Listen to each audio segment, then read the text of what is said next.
On this Friday night, Russia's annexation proclamation. Moscow's illegal land grab of 4 Ukrainian regions. Kyiv's next move that could infuriate the Russian president in this escalating war. Remembering residential school victims and survivors and a horrible chapter of Canadian history. I'm here to walk for my father and my grandmother. The second National Day for Truth and Reconciliation. Warriors against violence. I don't know why it's always the ones that love us that we always hurt. One group's mission to help Indigenous peoples heal. And new states, same hurricane. Ian careens into the Carolinas. Global National with Bara Nasser. Good evening, and thank you for joining us on this, Canada's second official National Day for Truth and Reconciliation. It's a day to understand a dark, disturbing part of our history and the tragedies that took place in institutions known as residential schools. It's a day to honor the survivors and the children who never returned home. But it's also a day to understand the multi-generational trauma their families and Indigenous communities still face to this very day. This is not a radical concept. To pause and to reflect. You do so for other days and occurrences throughout your life quite routinely.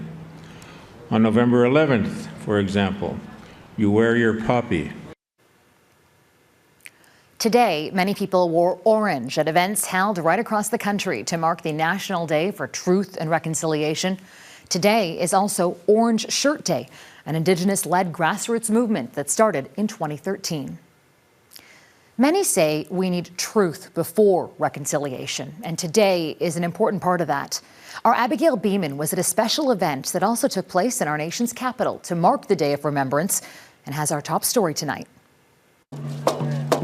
Starting at Parliament Hill, a 2-kilometer march led by survivors, full of meaning and emotion. I'm glad that my friend came to pick me up and bring me here because I don't think I could have come alone.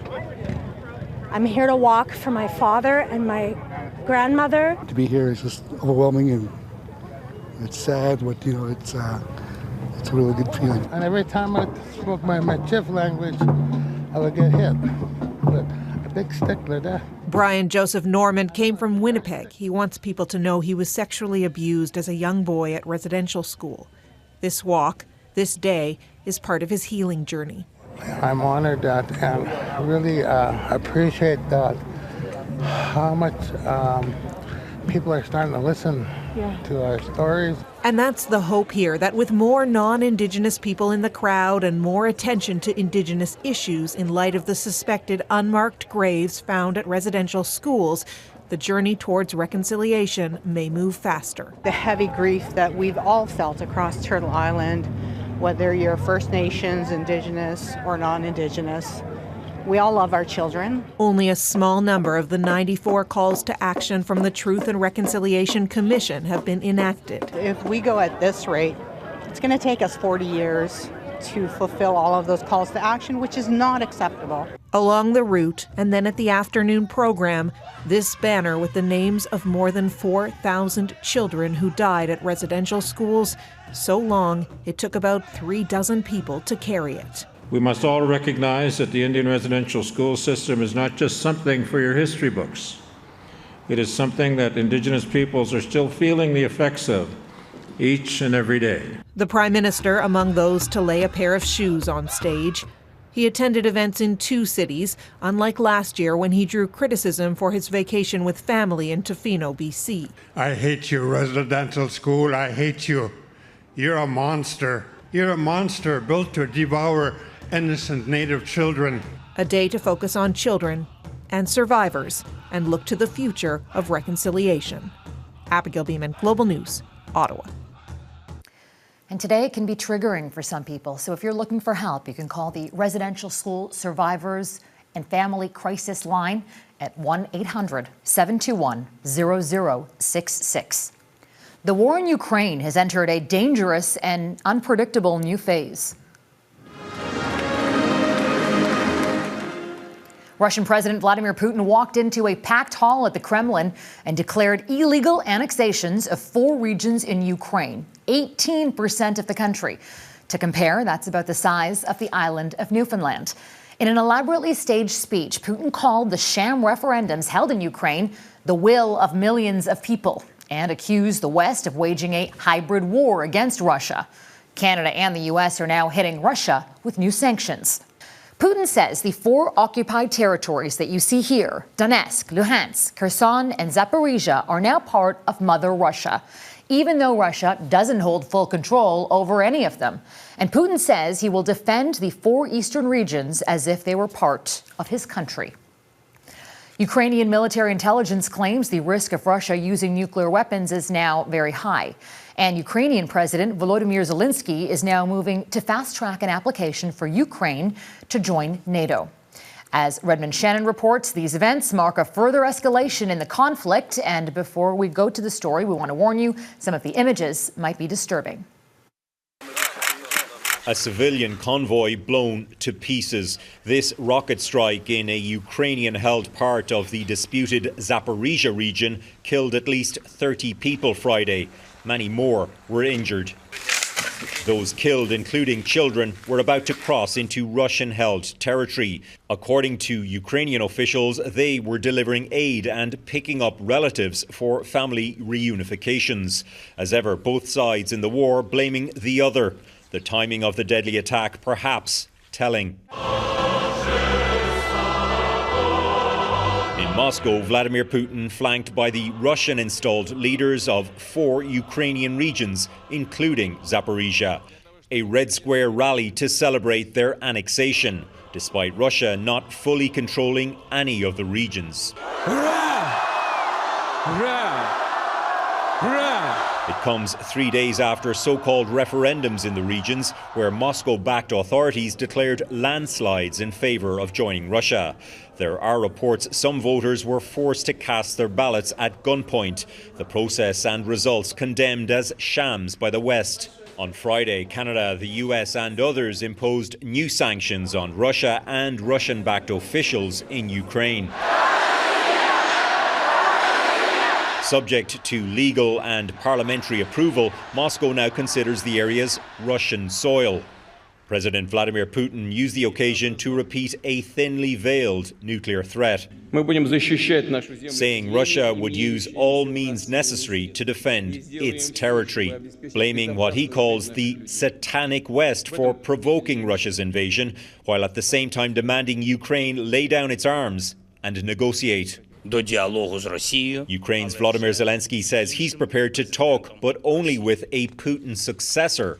The Ukrainian president met Moscow's illegal annexation with a move likely to enrage the Russian leader.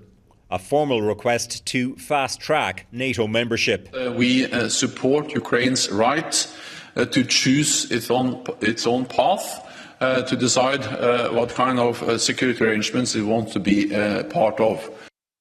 Redmond, that's a very pointed move from Zelensky. Of course, it's a direct response to Russia's attempted annexation. Now, all 30 NATO countries would have to reach a consensus for Ukraine to join. But what would membership mean for Canada, and what would it mean for the rest of the alliance? Farah, Article 5 of NATO's founding document promises that an attack on one member is an attack on all. That would mean bringing Ukraine into the fold could potentially bring the entire alliance directly into the fight, including Canada, the US, the UK, Germany and many others. Now, Article 5 does not require each country to take military force. Each NATO member would decide for itself what it wanted to do. For example, a country could send equipment, as many are already doing. Farah? Thanks, Redmond. To the U.S. now, where Ian has made its second landfall, this time in South Carolina. Ian hit as a Category 1 hurricane. It's now being downgraded to a post-tropical cyclone. Already there's major flooding and extensive damage. More than 200,000 people are without power. And the storm's barreling north with the threat of more high winds and powerful storm surge. And of course, Florida still coming to terms with Ian's damage. Our Jackson Proskow is in hard-hit Fort Myers, a once pristine place, which now Jackson is in shambles. Farah, given the scope of this disaster, it's increasingly clear that it is going to take Florida years to recover from this. Today, we traveled to one of the outlying islands that took a direct hit from Hurricane Ian, and what we found was destruction in every direction. The only road to San Carlos Island is covered in debris. Homes and businesses were obliterated, with boats tossed onto dry land. Destin Zimmerman went looking for the boat he calls home. He found it far from the ocean, on the other side of the highway. This is your home. What did you think when you saw this for the first time? I had it already in my mind it was going to be something like this. Destin rode out the storm at his father's house in Naples. Today he's back at the boat to see if anything can be salvaged. I'm so glad I didn't try to be a tough guy out of it, because I wouldn't have won against Mother Nature. Mother Nature delivered the worst possible blow to this part of Florida. The community of Fort Meyers Beach is all but gone. Statewide, dozens are dead or missing. Many ignored evacuation orders and were unable to escape a storm surge that was nearly 5 meters high. There's a lot of people missing still that they don't know if they'll find them. This is the neighbor. Magdalena Hager is worried about her own friends and neighbors after her own close call. You can see the water line. She and her family sheltered on the upper levels of her father's house to escape the water. The water was 16 feet, and our level that we were on is at 17 feet. The storm surge was so powerful it blew out the stairs, leaving them trapped. Everything from the ground level is gone. If you go down to the big blue house, in the front yard is a boat. That's ours. After all that's been lost, there's a sense this part of Florida will be forever changed by Hurricane Ian. Because everything here was so nice and so perfect. This was paradise, and now it's gone. A disaster for the history books that's still unfolding. The toll in terms of damage and lives lost is still being assessed, but already there are suggestions that this could be the costliest disaster in Florida history, with up to $50 billion in insured losses. Farah? Thanks, Jackson. And Ian could cost us here in Canada, too. And Gaviola explains how it's expected to affect our country's supply chains and even your household budget. First came Fiona, whose damage may go down as the most expensive in Atlantic Canada's history. Whoa. Then in roared Ian, the 9th named storm of the Atlantic hurricane season, walloping Florida and parts of the eastern United States. You may have been spared a direct hit, but you may still be feeling the ripple effect on supply chains. Anything in the natural resource sector on the east coast of Canada would be affected. Consumer impacts include extreme price spikes at the pumps, offsetting some of the relief we've seen in recent weeks, and higher prices for food. Already, the 1-2 punch of Fiona and Ian has impacted key Florida crops, including citrus. Orange juice futures already jumped in price this week, meaning that glass of OJ will likely cost you more soon. You can also expect to pay more for avocados and other items we import from the Sunshine State. Our weaker currency is an inflationary factor, too, because most goods affected are priced in U.S. dollars. If you go elsewhere, you have to renegotiate new contracts, and you're going to likely to have to pay more to import whatever you need, and that will actually impact retail prices eventually. Supply chain snarls still exist, but with the loosening of COVID restrictions, we're in a much better place overall than we were last year. In fact, shipping costs have come down about 50% in the last 6 months, and the cost of trucking has decreased by about 20%. Infrastructure shut down, like ports, for a couple of days. Highways can become impassable. Power outages can shut down plants or distribution centers for periods of time. This time, supply chain analysts see disruptions for days, not weeks or months. Anne Gaviola, Global News, Toronto. Students in Afghanistan ambushed. Coming up, the deadly attack at a learning center.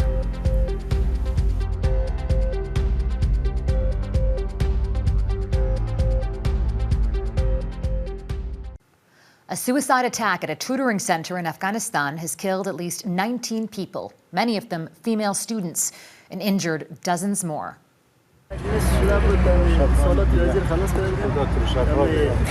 This witness says they were in the middle of an exam when the explosion happened. He says the blast happened between where the girls were sitting in the front row with the boys behind them. Girls' high schools have been closed in Kabul in recent months after the Taliban backtracked on a promise to open all schools. But residents and education workers have said that female students have still been attending private tutoring centers. No one's claimed responsibility for this attack, but it happened in a predominantly Hazara neighborhood, an ethnic minority group targeted in the past by ultra-radical groups. They call themselves Warriors Against Violence, ahead, eliminating the epidemic of shame and abuse in Indigenous communities.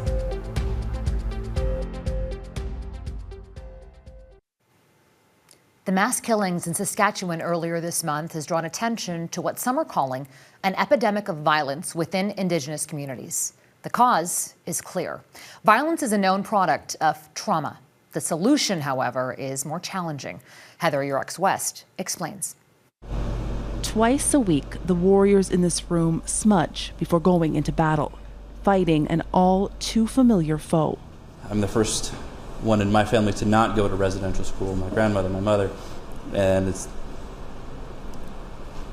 I also want to be the first one in my family to stop these generational traumas and abuses. I also would like to pray. This is a healing circle put on by the Warriors Against Violence. But the support here isn't specifically for those who are victims of violence. It's also for those at greatest risk of causing harm. On September 4th, when a stabbing rampage beginning on the James Smith Cree Nation took the lives of 10 people, Indigenous communities across Canada experienced a collective kind of recognition and pain. That's not an isolated event. That event was highly triggering for probably every community, Indigenous community, across these lands. In many Indigenous communities, the brutal legacy of Canada's residential school system normalized violence. For generations, trauma visited upon children extending to families fueled a cycle of trauma and hurt, often without any community resources for people in desperate need, experiencing addiction and violence. People who have lived it say it simply left too many struggling with anger they couldn't control or contain. I don't know why it's always the ones that we love or that love us that we always hurt. This, more than anything, is what the warriors here are fighting against. Violence within communities carried out by friends, neighbors, and family members. An outward continuation of deeply ingrained hurt. I've done so much bad things in my life. I was a victim of verbal, physical, mental, sexual abuse as growing up as a child. Vancouver-based and Indigenous-led, the organization has been holding healing workshops for 25 years. Their success is measured by lives changed and saved. We do it in a way that is more, it's cultural, and it's with our own way of healing practices as Indigenous people. It works. Referrals now frequently come from the justice system, with requests for training from across Canada and the United States. Joyce Fasella says they are addressing a critical need, but they too require more resources and support. I feel a lot of my ancestors with me when I'm in this circle. Dedicating their lives to break the cycle of intergenerational trauma in others. You're going to be teachers, each and every one of you. One person at a time. Heather Yurex-West, Global News. Returning home. Next, the program helping Indigenous people reconnect with their roots.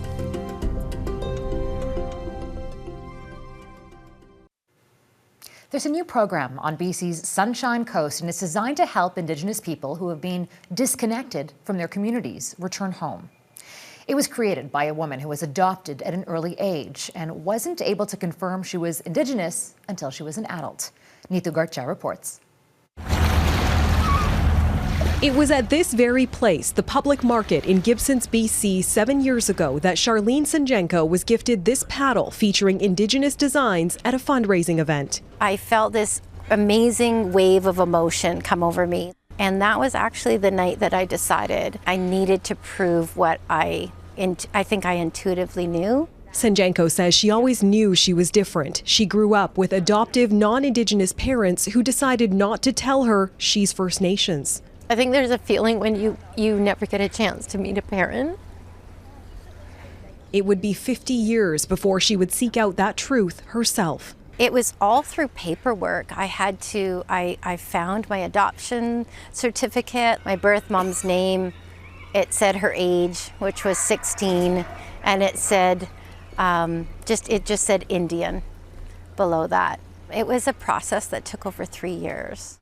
She's among more than 150 children taken from Splutseen between about 1960 and 1980 during the 60s scoop. That was a significant portion of the population of her home nation, leaving behind just 300 people in the community. It sparked a movement called the Indian Child Caravan, led by a man also taken as a child from that same community.